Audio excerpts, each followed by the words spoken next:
What's up, guys? How are you doing? Back again for another video. So today I'm going to continue on from the last video where we're discussing Feuerbach and Jung's critiques of religion and the state in the socialist states. And I'm going to elaborate on this further, showing how it relates to today and a number of other institutions that we all are engaged with, and how that's preconditioning our assumptions about the nature of ourselves, reality, the world, and our lives. So just a quick recap. When we were talking about Feuerbach and Jung, right? Feuerbach argued that religion was the idea of God was a way that we extend and project our qualities, our internal qualities, onto an external concept that then causes us to externalize our own capacities or our own qualities that then sort of rob us of them to make us sort of weak. So we assume all these things about the idea of God, and then that comes in contrast to us who doesn't have those qualities, where he's saying this is a mistake. And actually the precondition for us to be able to even assign those qualities to any concept is our own, so they already exist within us, and by putting them on the external, we lose them.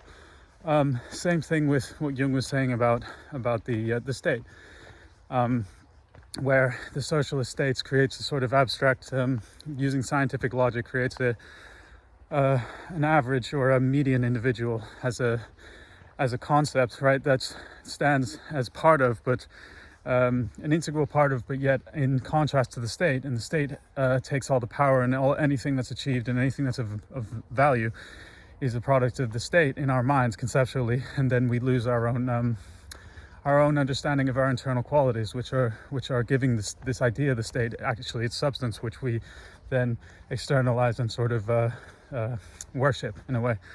Now I want to talk about, okay, so yeah, we also talked about the two revolutions, right? There was the American Revolution, which attempted to instantiate concepts from Greek philosophy in terms of this sort of inherent capacity for reason, the ability for all individuals to determine what they want and to make the right decisions, and then to try to instantiate that in a way that society could manifest this sort of freedom, which is an inherent capacity or inherent quality of humanity.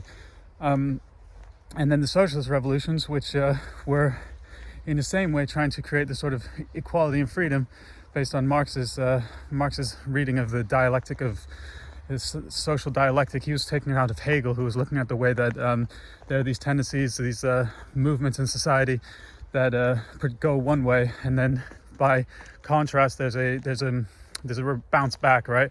A dialectic return to the opposite state. So he was looking at sort of totalitarian rule, and how that then he argued, using in Capital, that the capitalist rule, this sort of control of society with capital, would then there would be this sort of dialectic resistance to that, which would be the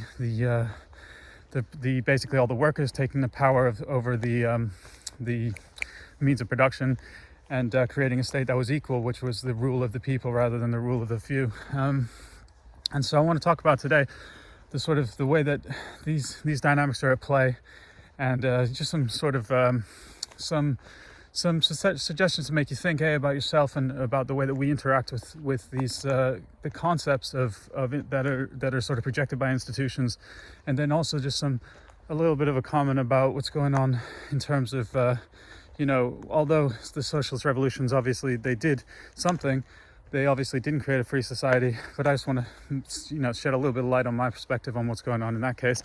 So okay, so we're talking about today, right? I want to talk about the nature of institutions, because I think Michel Foucault has a really good word, which is the power dynamics, or power relations, right? And I want to talk about basically like the hierarchy of knowledge, because that's what this all stems down to. If you look at what happened with the church had access to all the books, and the priests and the people in the church were trying to get more understanding of God, but instead they were reading a lot of books, and they were gaining knowledge, which then, since they were the only ones who were literate and could read, they seemed to have this sort of extraordinary power, right? Which then gave people a reason to basically follow them, or to believe that they had answers beyond, over and above what any individual could actually determine for themselves. And arguably this still exists this is continued, like the institutions of universities were started by the church. It was called scholasticism, right? And arguably this dynamic has continued where what we have is we have institutions that claim they create these structures around the learning of knowledge, and the people who stay, we all go for education, but the people who sort of make their way up and higher up in these institutions, they follow procedures, and through the following of those procedures and the investment of time and money, basically, and of course learning things, but overall what determines somebody's status or as authority within one of these institutions isn't actually necessarily their greater capacity for knowledge or ability to understand things. It's actually the amount of time and the number of procedures they follow. So do they spend this X amount of time researching this? Did they produce X type of basically forms? Did they do their doctorate and this and that? And what's interesting about these things is when you look at what's going on in a university is the way that it's structured within the institutional walls, right? An institution is like a building or a set of buildings, and within those buildings there's a set of power relationships between subjects within those buildings that determines the way that everyone interacts, and then through the granting or taking away of certain symbolic identities, basically determines where you stand within the structure of authority, the authority structure within that institution, right? So if you think about the way a university operates, it pre-configures our subjectivity. It pre-configures the identity of student and teacher. So within the structure of university, when you're sitting in a lecture hall, you've already unconsciously taken on the identity of someone who is lacking in knowledge versus the teacher, the professor who has the knowledge, which is it automatically pre-configures the identity structure of the people within that institution, right? And then depending on how long you've been there, and again which forms you've basically filled in, and have you followed the right protocol, then you get to move up in the hierarchy, and you get to identify with a different subjectivity, which is pre-formed by the institutional structure, right? And it's a way of things. It's the way of things have been. And if you look at the nature of why this has been the case, it makes sense, because again, the information has been passed down through time in the form of books, right? And literacy is basically been the number one precondition for being able to understand this stuff. And then also alignment with certain institutions and the ability to actually access this knowledge. So it makes sense why things are the case, or why this is the case this way, why they're structured this way. But now things are very different, right? Because the books, the conditions necessary to actually get the information have totally changed, and they've gone. There's no longer this necessity for you don't need to travel all the way to some place and go into some building to get access to these books, or to go into these libraries. These libraries are in our hands, right? So it reopens to the question of what is the value of these institutions, and is it actually even valid, right? Because automatically the underlying principle that all knowledge gathering, all philosophical, all basically everything involved any sort of learning, the precondition is that we all have the ability to learn, right? We all have the ability to determine what's true or false. We all have the faculty of reason. We all have this capacity for knowledge. And by engaging in a context where subjectively you take on the subjectivity or the power relation of someone who doesn't know versus someone who's grants knowledge, it actually undermines the reality of the case, which is that the principal truth acquisition factor is an internal to all of us. Basically, the precondition for any of us to know anything is that we have the capacity to determine the truth ourselves. And realistically, literally the only determinant of truth is a subjective individual ability to actually determine that through the experiences that we have. So of course it's great to acquire knowledge, but the only in any individual's mind or life, the only actual certain truth that's applicable or attainable is that which is known through experience by the accumulation of experiences, corroborating experiences. So what I'm arguing here, or what I'm just pointing out, is that the way that the majority of our institutions configure the process of gaining knowledge undermines the reality of what knowledge gaining actually is. Now that the conditions of information transfer have changed, the nature of what qualifies as what, or the nature of what is possible has totally changed. And the basically the necessity that underlines the institution of universities and stuff like that is kind of undermined. And it's interesting because this also applies with the revolutions, right?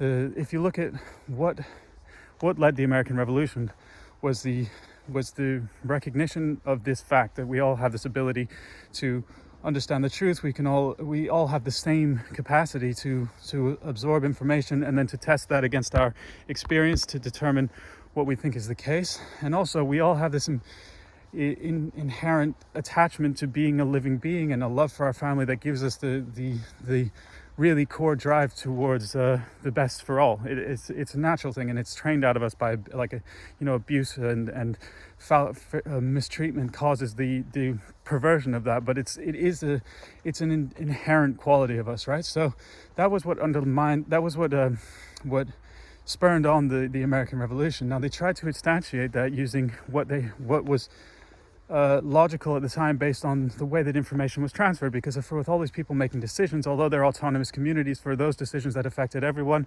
for mutual safety and ability to defend themselves against external marauders, they instituted the representative democracy system. But if they were alive now and they could see the capacity that we have for knowledge transfer, that system is now irrelevant, right? Now we literally do have the capacity for everyone to weigh in on which topics determine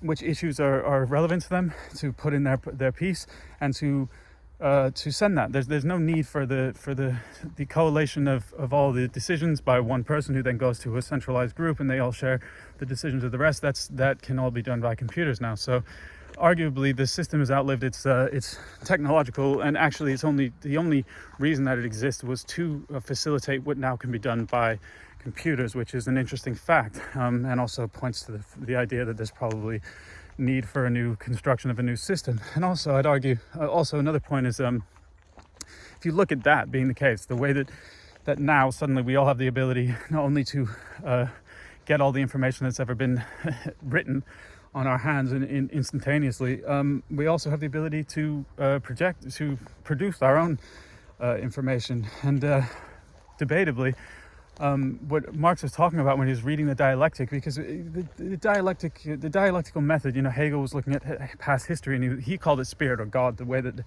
there's this sort of impulse that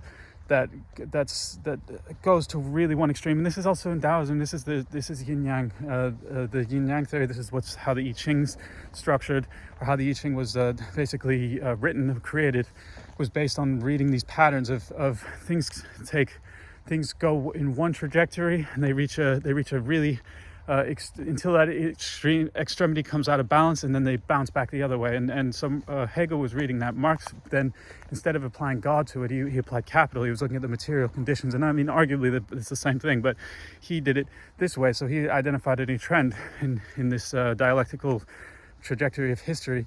And what he basically said is that there will be a point when the means of production are socialized. They're created in such a way that they're available to everyone. And I think the socialist revolutions try to instantiate. They try to create that, right? But what they did is they basically just reinstituted the same system in terms of the actual institutional dynamic of centralized power, which is what we just discussed in the university system. There is the one who has it, and he gives that down to the rest. Whereas the idea of the American state was to create something that's equal, like a horizontal rather than a vertical hierarchy, or horizontal no hierarchy, just a state of equals.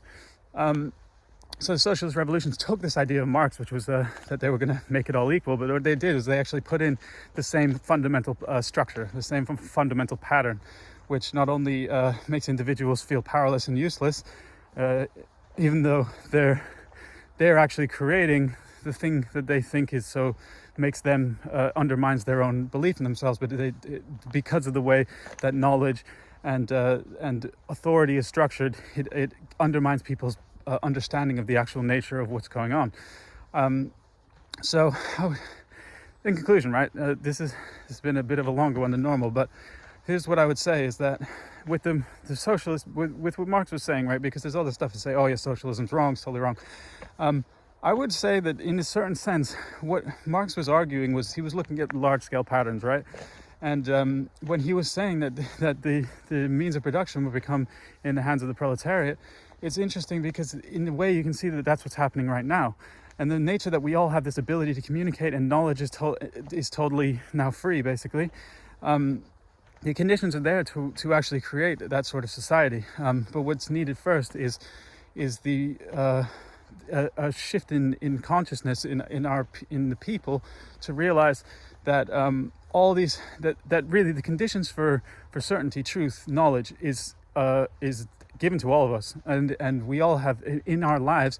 The only way to actually know something is to know yourself, and that's an extension of power, because knowledge and decision making power is what we pass on to the higher up in a vertical hierarchy, which is actually our own inherent capacity.